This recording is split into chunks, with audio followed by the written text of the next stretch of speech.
Aku nggak tahu film garapan sutradara asal Italia Ferdinando Cito Filomarino ini bakal nyeritain tentang apa.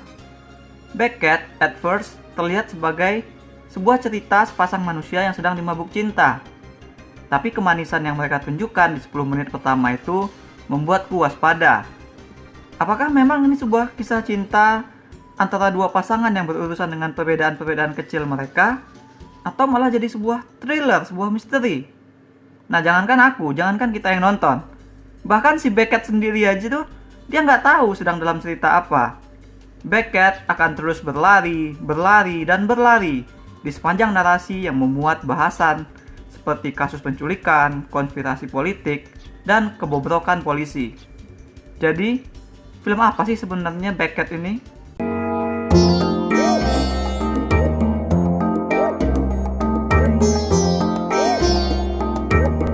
Turns out, Beckett adalah cerita tentang seseorang yang berada di tempat yang salah di waktu yang salah.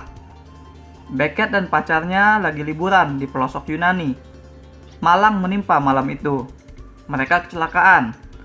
Beckett yang mengantuk membuat mobil mereka melayang keluar dari jalan, nyungsep ke dalam sebuah rumah.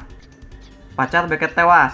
Si Beckett, dia melihat sesuatu yang seharusnya tidak boleh ia lihat di sana.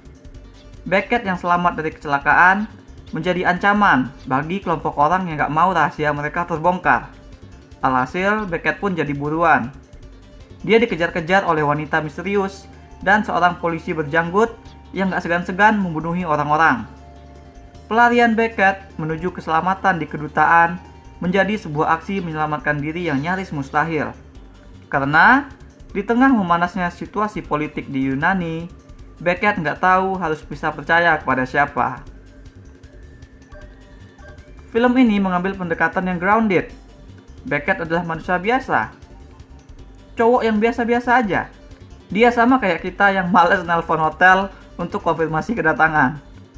Beckett yang berlibur ke Yunani bahkan nggak mau repot-repot untuk belajar bahasa lokal barang sedikit aja. Nah, naskah film actually cukup berhasil mengolah suspense dari karakteristik Beckett tersebut. Film ini tidak sekedar mencuatkan warna kulit Beckett, membuatnya kentara dan jadi penguat bahwa tidak ada tempat bersembunyi bagi Beckett di situ. Melainkan film juga membuat perbedaan bahasa jadi pemantik ketegangan. Dengan sengaja film tidak memberikan subtitle untuk bahasa lokal Yunani, sehingga kita jadi sejajar dengan Beckett. Kita jadi sama nggak taunya. Yang tentu saja lantas membuat kita jadi turut peduli dan pengen ikut juga menguak apa yang terjadi. John David Washington memerankan orang biasa yang terjebak dalam situasi tak biasa dengan cukup meyakinkan. Dia tampak distant dan canggung di antara orang-orang lokal tersebut. Dengan tangan cedera, dia berlari menyusur hutan sambil terpincang dan terbungkuk-bungkuk dalam usahanya menyembunyikan diri. Kebingungan Beckett juga terpancar dari wajahnya. Dia nggak tahu apa yang terjadi, dia nggak tahu apa yang harus dia lakukan. Stake-nya di sini adalah hidup atau mati. Film membuat rintangan terus naik baginya. Dia ketemu orang-orang, beberapa ada yang membantu dirinya, beberapa ada yang jadi korban karena membantu. Dan tentu saja, beberapa orang juga ikut memburunya. Nah, dalam usaha membuat hal-hal tetap naik, supaya suspense-nya tetap kencang, perlahan film mulai meninggalkan bumi, alias tidak lagi berada di jalur yang grounded. Setelah turning point saat Beckett tidak bisa mundur lagi, saat dia mulai bertekad untuk menyelamatkan kasus penculikan, aksi-aksi film jadi semakin konyol.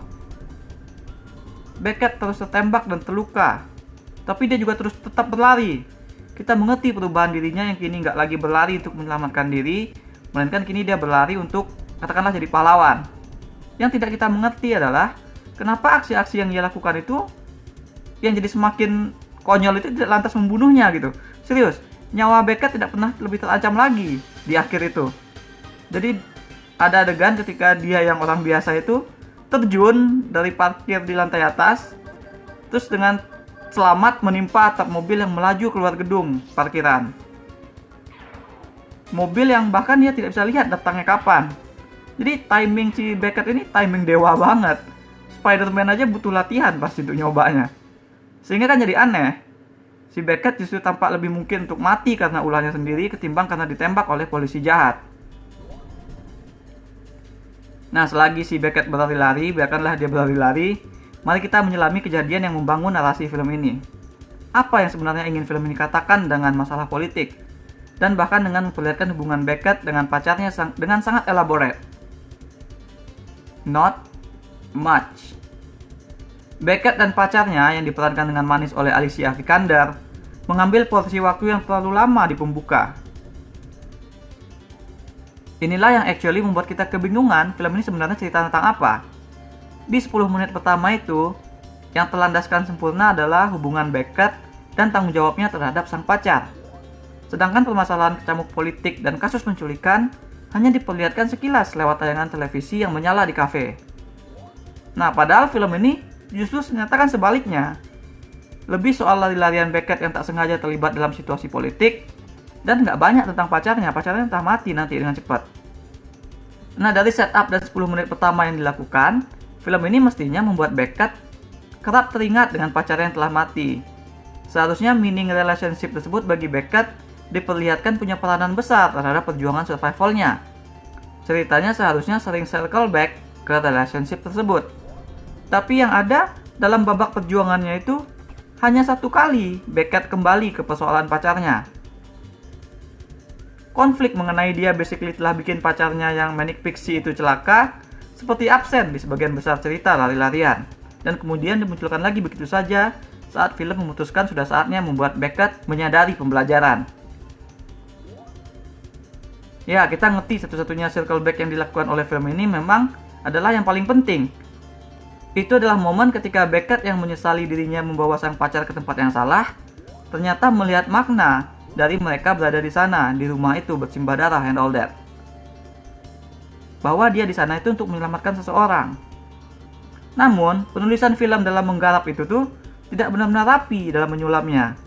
Penyadarannya terasa mendadak, karena sebagian besar waktu film heboh di adegan lari-larian dan membahas konspirasi politik yang terjadi. Di lain pihak, soal politik dan soal polisi bobrok segala macam yang dijadiin fokus cerita itu pun tidak pernah diselami lebih dalam, hanya kulit luar. Hanya sebagai situasi yang perlahan dikuak dan diketahui oleh Beckett.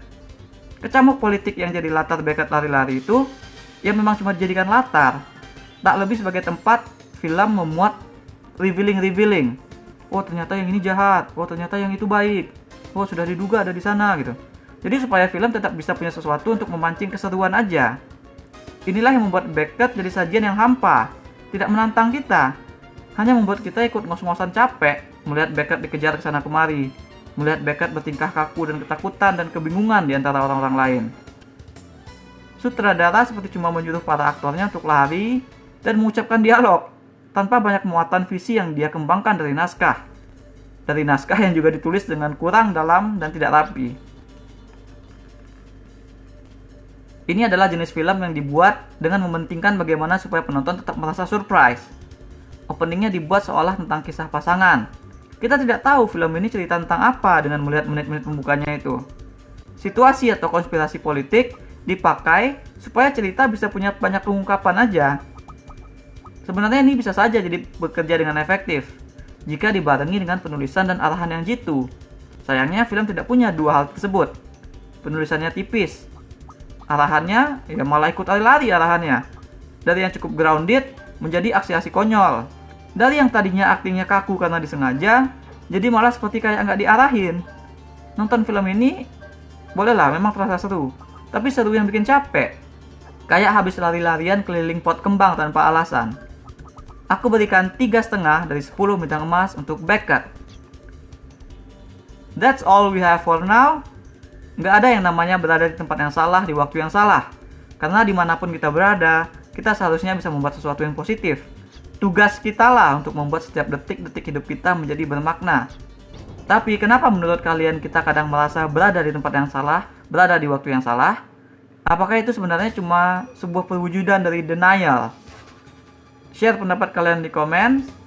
Jangan lupa hit like dan subscribe supaya tak ketinggalan review-review dan playthrough lain. Kunjungi mydirtsheet.com untuk baca review dengan lebih detail. Kalian bisa juga kunjungi store mydirtsheet di ciptaloka.com. Ada banyak kaos dan pernak-pernik custom yang unik, mulai dari film, game, hingga wrestling. Thanks for watching.